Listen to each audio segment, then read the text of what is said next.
The Scholar is one of two new characters introduced in Nightreign's DLC, and he suffers from FromSoft's complete inability to ever make a good tooltip. Seriously, FromSoft, what does this even mean? So let's go over how the Scholar works, some special things that he can do like this cool dodge, and what you need to know in order to maximize his value. First of all, the Scholar has the single worst stat spread in the game. He doesn't scale well with Strength, Dex, Int, or Faith, while also having pretty low HP. In exchange, he gets an incredibly high scaling with Arcane. Now, for those who don't know, in Nightreign, all seals scale with Faith, and all staves scale with Int. So even if something was Arcane scaling in base Elden Ring, in Nightreign it is not. What does scale with Arcane in Nightreign are status effects. So the Scholar is perhaps the best in the game with weapons such as Mogwin's Sacred Spear, being able to easily proc bleed every single hit, multiple times in a row even. Now of course your runs won't always be blessed, but luckily there are quite a few status effect building rapiers in the game. And speaking of rapiers, those are his preferred weapon. For the most part it's just a better moveset, but there is one attack that the game doesn't tell you he can do that is incredibly strong. When you attempt to attack as the Scholar, for most of your startup frames, if you press circle, you will do this special backstep dodge. Now, rapiers have always been able to do this throughout the Souls games, even as early as Dark Souls 1, but in Nightreign this attack is actually insane. The iframes on it are very good, and you get a special follow-up attack out of it, hitting twice and allowing for you to quickly build up status.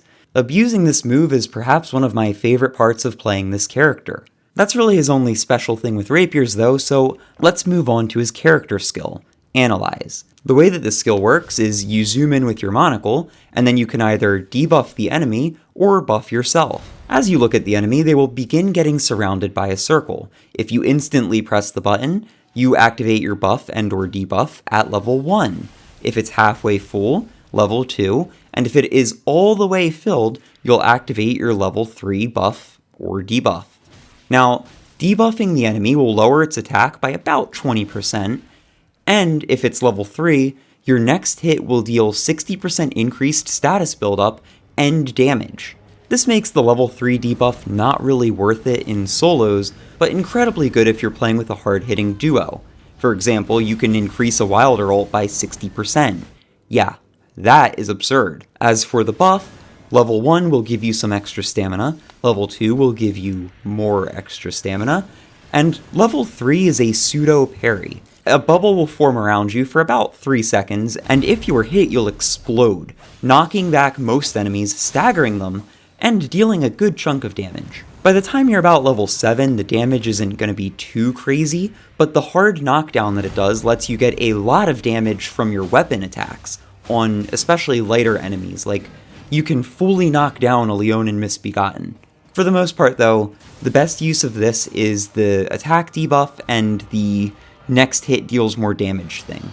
Though in solos you may not really have time to use it at all. There's a couple of things that can happen that will increase how quickly the bar goes up. One is while enemies are in recovery frames, the bar goes up quicker. The other big thing is distance. The closer that you are to an enemy, the faster it goes up. I honestly wouldn't recommend trying to use this in solos because it's just too slow, and you have to be basically right next to an enemy that is attacking you to start filling the bar up. But in duos it's insane. Same for trios. You can dodge out of your Analyze in order to analyze, dodge, and the ability will not go on cooldown until you actually activate a buff or debuff. Finally we get to his ultimate. Another thing that is explained incredibly poorly. This character's ultimate, when you first use it, is likely going to be incredibly disappointing.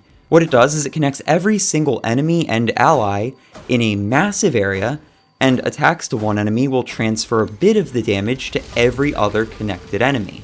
Hitting these connected enemies will also heal you for some amount, based off of damage dealt. This sounds insane, I know, but the amount of damage transferred and the heal really isn't that great, and it comes at the cost of not building up any stagger on enemies, not dealing any damage of its own, and not helping you res your teammates, kind of. If a connected teammate goes down, hitting enemies will actually work on their res bar, so it can be decent for that, but it's not going to be as good as a dedicated res ult. Now, that's your first impression. I'm sure people are already in the comments saying that this ultimate is insane. It is. The first thing that you should do if you want to play this character is his first remembrance, because it gives you the best relic in the game for him. This relic has the special scholar-only effect of enemies threatened by your ultimate take damage over time. This is absurd. This is the single biggest damage increase that I've ever seen. I thought it was going to be like a small thing. No, you slap this on and your ultimate will clear entire sections of the map for you. I cannot stress it enough. It is absurd. It still isn't the best at getting your teammates up, but they're probably not going to go down, because the healing when you're playing with teammates tends to be a lot higher just because they hit harder than you. Like, get this effect.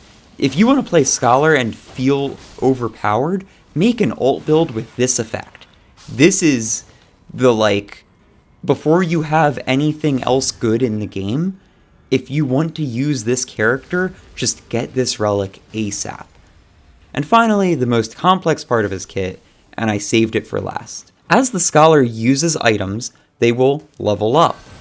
Now, they level up by category. So for example, firebombs or fire pots are a category, and any firebomb that you throw, whether it's lightning, fire, holy, whatever, will level up as you level up just firebombs. At level 1, it's just the normal item.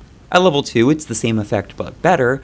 And at level 3, they gain an additional effect. Firebombs will start leaving a puddle of flame on the ground that does continuous damage. Gravity stones become the most absurd shit I've ever seen in the game. Weapon greases will firstly last longer, and then secondly just have a stronger effect. I'd recommend just going in and testing it for yourself because a lot of these are really cool.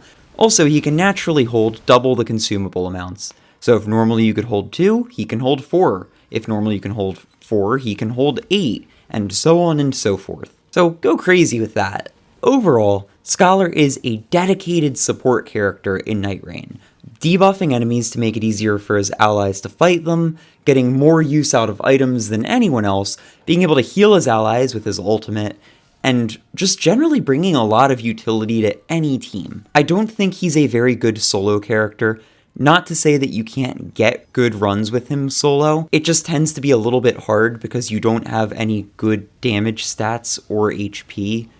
But overall, there's a reason that he's become so many people's favorite character, and I'm sure that just what I'm talking about here is going to be the tip of the iceberg, and people are going to find even more crazy stuff, more crazy items, and I think he's going to be very popular just for the fact that he brings something to the game that no other character really does. Whereas the Undertaker is very strong, but she doesn't really do something completely new like the Scholar does. Anyway, I hope this video helped. I hope that you're having a lot of fun with the new DLC. And yeah, until next time, see ya.